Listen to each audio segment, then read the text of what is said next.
রাষ্ট্রের কাজ হলো 1 নম্বর কাজ নামাজ আদায় করবে, নামাজ প্রতিষ্ঠা করবে, জাকাত আদায় করবে। জাকাত আদায় করলে কি হবে? জাকাত আদায় করলে এনজিওরা যে কামটা করতেছে সর্বনাশ, এই সর্বনাশটা এনজিওরা করার সুযোগ পাবে না। এনজিওরা কি সর্বনাশ করে? এনজিওরা সর্বনাশ করে সমস্ত ব্যাংক তার সুদের রেশিও হচ্ছে, প্রফিটের রেশিও হচ্ছে 15 থেকে 17%, আর সমস্ত এনজিওদের সুদের পার্সেন্টেজ হচ্ছে 35 থেকে 45%। আপনি যদি 1000 টাকা নেন, আপনার নামে 850 টাকা আপনাকে দিবে, 150 টাকা সার্ভিস চার্জ আগেই রেখে দেবে, লেখা হবে 1000 টাকা দেওয়া হয়েছে। আর কিস্তি পরিশোধ করতে হবে প্রতি সপ্তাহে সপ্তাহে, দিতে দিতে কয়েক হাজার দেওয়ার পরেও ওই প্রথম 1000 টাকা শেষ হবে না। এনজিওরা সুযোগ নিয়েছে জাকাত আদায় করেন না বলে, এই সুযোগটা তারা নিয়েছে। আর যদি গভর্নমেন্ট জাকাত আদায় করে, আমরা একটা জরিপ চালাইছি, একটা জরিপের মাধ্যমে জানতে পেরেছি বর্তমান বাংলাদেশে যদি জাকাত গভর্নমেন্ট আদায় করে তাহলে মিনিমাম 12,000 কোটি টাকা প্রতি বছর জাকাত আদায় হতে পারে। 12,000 কোটি টাকা। আর রয়েছে ওয়াকফ স্টেট। ওয়াকফ স্টেটের নামে লক্ষ লক্ষ একর জমিন, ভ্যালুয়েবল জমিন ভোগ করতেছে মুতাওয়াল্লিরা বিভিন্ন জায়গায়, বাবার নামে, দাদার নামে, নিজের নামে ভোগ করতেছে, অথচ সেটা ওয়াকফ করে একটা রাষ্ট্রে। রাষ্ট্র যদি সমস্ত ওয়াকফকৃত ওয়াকফ স্টেটকে নিজের হাতে নিতে পারে আর 12,000 কোটি টাকা জাকাত যদি কালেকশন করতে পারে, বাংলাদেশের দারিদ্র বিমোচনের জন্য, রিলিফ অ্যান্ড রিহ্যাবিলিটেশনের জন্য পৃথিবীর কারো কাছ থেকে একটি টাকাও আনার দরকার না, এটি যথেষ্ট হতে পারে।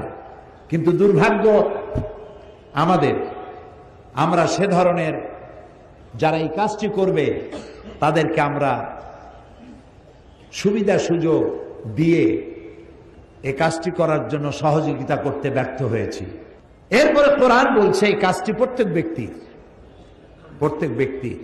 হযরত লোকমান তার ছেলেকে বলছেন, ইয়া বুনাইয়া আকিমিস সালাতা ওয়া আমুর বিল মারুফি ওয়ানহা আনিল মুনকার ওয়াসবির আলা মা আসাবাক ইন্না যালিকা মিন আজমিল উমুর। হে প্রিয় বৎস, নামাজকে প্রতিষ্ঠা করো, আকিমিস সালাত ওয়া আমুর বিল মারুফ, ভালো কাজের আদেশ করো, আর সমস্ত অন্যায় কাজ থেকে মানুষকে ফিরাও। ওয়াসবির আলা মা আসাবাক, আর এই কাজ করতে গেলে বিপদ আসবে, সেই বিপদে ধৈর্য ধারণ করলাম। আপনি যখন মানুষকে ভালো কাজের আদেশ করবেন, অন্যায় কাজ থেকে ফিরতে বলবেন, সে তখন আপনার বিরুদ্ধে ক্ষেপে আসবে। আমরা মানুষকে আল্লাহর জান্নাতের দিকে ডাকি, ঠিক না?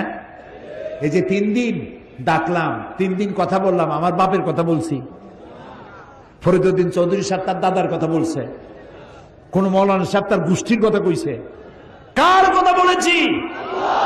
আমরা ডাকি আল্লাহর দিকে। আর যারা আমাদেরকে বরদাস্ত করতে পারে না তারা বলে এগুলো স্বাধীনতা বিরোধী। আমরা আল্লাহর দিকে মানুষকে ডাকি কোরআনের পন্থায়। ওরা কয় যে কোরআনের অপব্যাখ্যা করে। ওরে জিজ্ঞেস করা দরকার, বাবা তুমি কি ব্যাখ্যা জানো? ব্যাখ্যা জানলে না তুমি অপব্যাখ্যা বলতে পারো।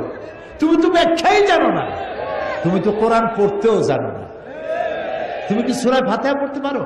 এই যে মাতবাড়ি করো, বড় বড় ফিচার লেখো, কলামিস্ট লন্ডন থেকে লিখে লিখে পাঠায়, তারপরে এখান থেকে লেখে, কত টাকার বিনিময়ে লেখো, কেউ টের না পাইলেও একজন টের পান। তিনি কে? আল্লাহ রাব্বুল আলামিন। সুতরাং আমাদেরকে মানুষকে ভালো কাজের জন্য আদেশ করতে হবে এবং অন্যায় কাজ থেকে ফিরাতে হবে। হযরত